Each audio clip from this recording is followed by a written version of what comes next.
आपका अपना channel India A1 news, जो रखे आपको A1। आज की इस प्रेस कॉन्फ्रेंस में आप सबका बहुत बहुत स्वागत।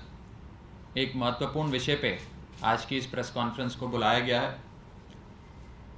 साथियों, पंजाब की वीर भूमि पे जन्मे शहीद अग्निवीर अमृतपाल जो मानसा ज़िले से आते हैं, वो 11 अक्टूबर 2023 को जब भारतीय सेना में तैनात राजौरी सेक्टर में लाइन ऑफ कंट्रोल के साथ ड्यूटी पर थे, वहाँ उनकी मृत्यु हुई। और उस मृत्यु के उपरांत जब उनके पार्थिव शरीर को उनके गांव मानसा ज़िले में स्थित उनका गांव कोटली कलां लाया गया, तो अग्निवीर स्कीम की सच्चाई देश की जनता के सामने आई। आपको याद होगा कि जब अग्निवीर योजना भाजपा सरकार लाई थी सेना में युवाओं की भर्ती को लेकर, तब अग्निवीर योजना के बारे में कई सारी आशंकाएं जाहिर की जा रही थी। आम आदमी पार्टी ने भी बड़ी बुलंदी से अग्निवीर योजना की आशंकाएं जाहिर करी। कई महत्वपूर्ण प्रश्न उस योजना से संबंधित भारत सरकार पे, मोदी सरकार पर दागे, लेकिन उस समय भाजपा सरकार की कान पर जू नहीं रहेंगी। लेकिन आज ये कहने में मुझे कोई गुरेज नहीं है कि जिसका डर था वही हुआ, जिसकी शंका थी वही हुआ। जब शहीद अग्निवीर अमृतपाल जी के पार्थिव शरीर को उनके गांव कोटली कलां लाया गया, पंजाब में स्थित मानसा जिले में कोटली कलां गांव लाया गया, तो ना ही उनके साथ कोई सेना का यूनिट आया, मात्र एक आर्मी का हवलदार और 2 जवान सिविल वर्दी में उनके शरीर को लाए। प्राइवेट एम्बुलेंस में उनके पार्थिव शरीर को लाया गया, कोई सेना की गाड़ी भी मुहैया नहीं कराई गई। और सबसे चौंका देने वाली बात, उन्हें कोई सैन्य सम्मान अंतिम विदाई के समय जो एक सैनिक को दिया जाता है, वो नहीं दिया गया। इस अग्निवीर योजना के चलते उन्हें और उनके परिवार वालों को ना ही कोई पेंशन भी दी जाएगी और ना ही उन्हें कोई शहीद का दर्जा दिया जाएगा। एक दिल दहला देने वाला वीडियो, उनके पार्थिव शरीर जब उनके गांव पहुंचा तो वहां जो हालात थे वो जाहिर करते हुए सोशल मीडिया पर काफी वायरल हुआ है।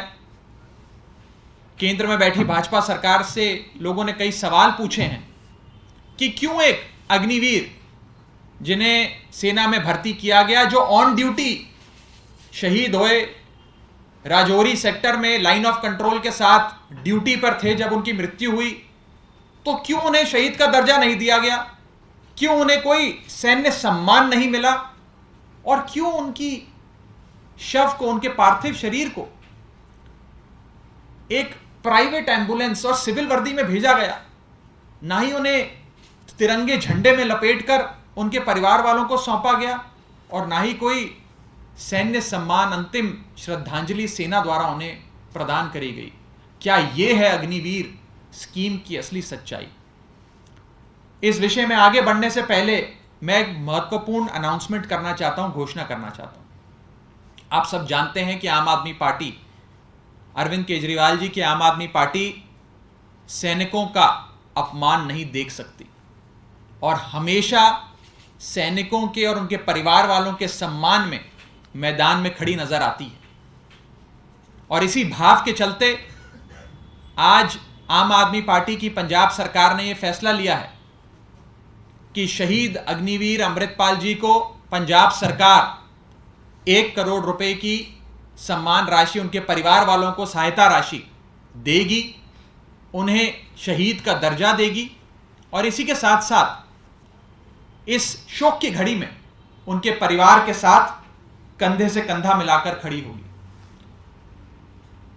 जब भाजपा सरकार ने शहीद अमृतपाल जी को, अग्निवीर अमृतपाल जी को कोई सैन्य सम्मान नहीं दिया, अंतिम श्रद्धांजलि नहीं दी, तब पंजाब पुलिस को मानसा जिले की पंजाब पुलिस को जब यह बात पता लगी तो पंजाब पुलिस ने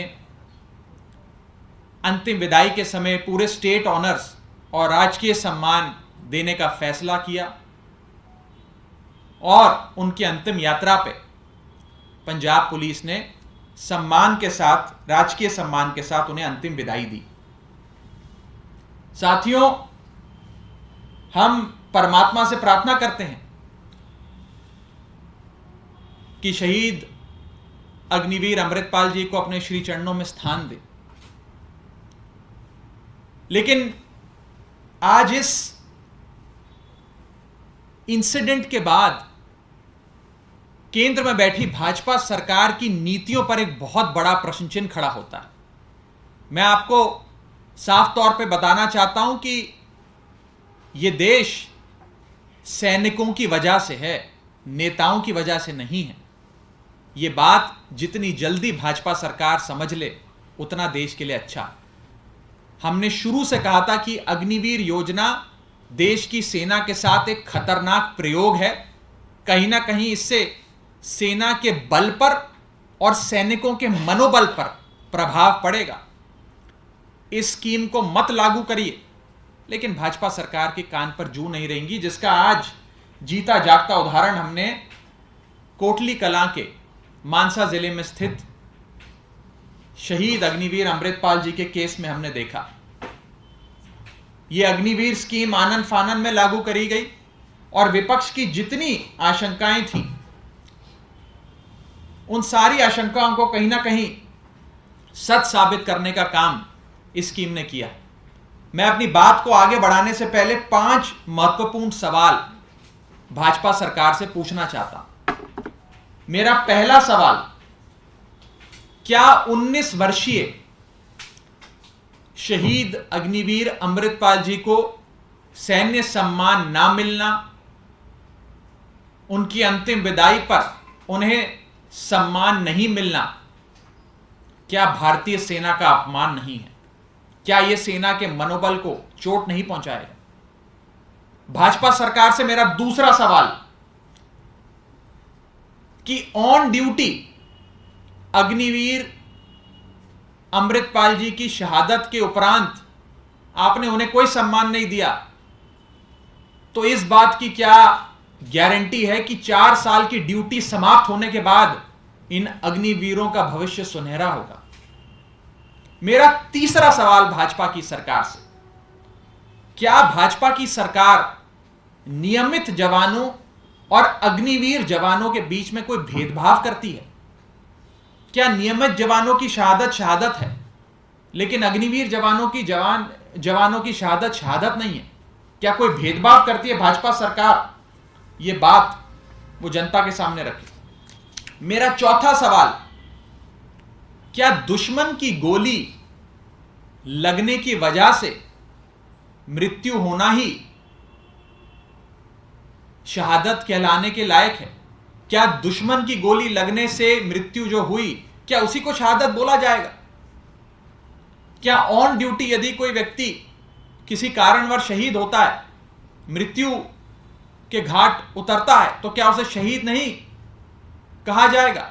मैं उदाहरण के तौर पे आपसे पूछता हूं कि मान लीजिए कोई -20 डिग्री, -25 डिग्री में बर्फों बॉर्डर पे सीमा पे तैनात भारत की रक्षा कर रहा है और इतनी ठंड के चलते, ब्रेन हैमरेज के चलते या किसी दुर्घटना के चलते अगर सैनिक शहीद हो जाता, तो क्या उसे आप शहादत नहीं देंगे, कहेंगे? क्या उसे शहीद का दर्जा नहीं देंगे? ये मेरा चौथा सवाल भाजपा सरकार से। और मेरा 5वां और आखिरी सवाल कि अगर अग्निवीर योजना इतनी अच्छी है, अगर अग्निवीर योजना से भारतीय सेना का, भारत देश का इतना भला होने जा रहा है, तो कितने नेताओं के बच्चे अग्निवीर स्कीम के चलते भारतीय सेना में एनरोल किए?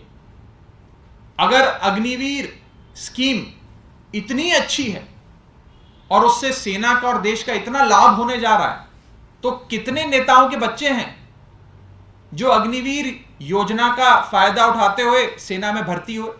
कितने नेताओं के बच्चे हैं जिन्होंने अग्निवीर बनने के लिए फॉर्म भरा और सेना में भर्ती हो, ये मैं पूछना चाहता हूं भाजपा सरकार से। लानत है ऐसी बीजेपी की सरकार पे जो अपने सैनिकों को, शहीद अग्निवीरों को सम्मान नहीं दे पाती। मैं भाजपा को कहना चाहता हूं कि कान खोल के सुन ले। जब तक देश में सैनिक का सम्मान जिंदा है, जब तक देश में सैनिक का सम्मान जिंदा है, तभी तक देश की समृद्धि का अरमान जिंदा है। भाषण और जुमलों से देश नहीं चलता, शहीदों की बदौलत ही मेरा हिंदुस्तान जिंदा है। जब इस देश में किसी नेता की मृत्यु होती है तो आप देखते हैं कि राष्ट्रीय शोक घोषित किया जाता है। हमारा ध्वज, तिरंगा झंडा, आधा ध्वज फैलाया जाता है, स्मारक बनाए जाते हैं, सरकारी दफ्तरों की छुट्टी घोषित की जाती है। लेकिन आज यदि कोई अग्निवीर शहीद होता है, उनकी ऑन ड्यूटी मृत्यु होती है, तो उसे शहीद का दर्जा नहीं दिया जाता, उसे सैन्य सम्मान नहीं मुहैया कराया जाता। उसके पार्थिव शरीर को प्राइवेट एम्बुलेंस में, कोई आर्मी के वाहन में भी नहीं, प्राइवेट एम्बुलेंस में उनके गांव भेजा जाता है। कोई आर्मी का यूनिट उनके साथ नहीं तैनात किया जाता, उन्हें कोई पेंशन नहीं मिलती। यह है भाजपा सरकार की अग्निवीर योजना की सच्चाई। साथियों, दिवाली पर सैनिकों के बीच जाना, बॉर्डर पर जाकर फोटो खिंचवाना, कैमरे के सामने उन्हें मिठाई खिलाने से सेना का सम्मान नहीं होगा। अगर सेना का असल सम्मान करना है